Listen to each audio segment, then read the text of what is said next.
Merci, Monsieur le Président. Je vais répondre à Madame Cohen sur les adjuvants aluminiques, puisqu'il s'agit d'un problème bien français.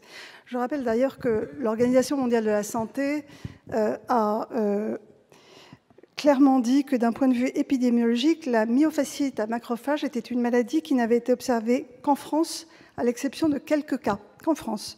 Donc nous avons donc effectivement une équipe qui a décrit une maladie qui n'existe qu'en France, qui n'est pas reconnue par l'OMS et qui émet le doute sur l'imputabilité des adjuvants aluminiques par rapport à cette maladie. Ok, le doute est là. 90 ans de recul avec les vaccins à base d'aluminium. 90 ans de recul. Des centaines de millions de doses injectées dans le monde. L'Organisation mondiale de la santé a produit un rapport sur les adjuvants et a conclu à l'innocuité.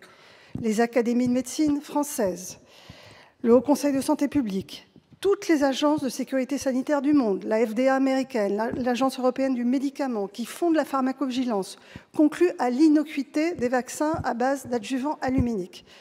Alors, je veux bien qu'en France, on continue de douter. Une équipe travaille, ses projets sont financés, elle répond à des appels à projets et personne ne lui empêche de travailler sur un sujet.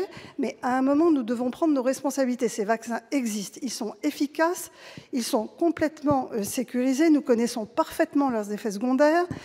Depuis 90 ans qu'ils sont utilisés, et je dis simplement qu'aujourd'hui, nous avons des enfants en France qui meurent parce que vous instillez le doute sur un effet secondaire hypothétique, avec un lien plus qu'hypothétique d'un adjuvant qui est produit et qui est utilisé depuis 90 ans. Donc je dis que ça suffit, je dis qu'il faut prendre ses responsabilités, et je les prends. Par ailleurs, je souhaite dire que pardon, excusez-moi, j'ai oublié ce que je voulais vous dire, ce qui prouve que je suis émue, Madame Cohen, par... Mais bien sûr qu'il faut financer la recherche. Rien n'empêche ces équipes de postuler et d'accéder à des financements de recherche, comme toutes les équipes du monde. En France, il n'y a pas de recherche avec des financements fléchés. Tous les chercheurs répondent à des appels à projets et voient leurs recherches financées. Et donc, personne n'interdit à M. Gherardi de poursuivre ses recherches, bien entendu. Donc,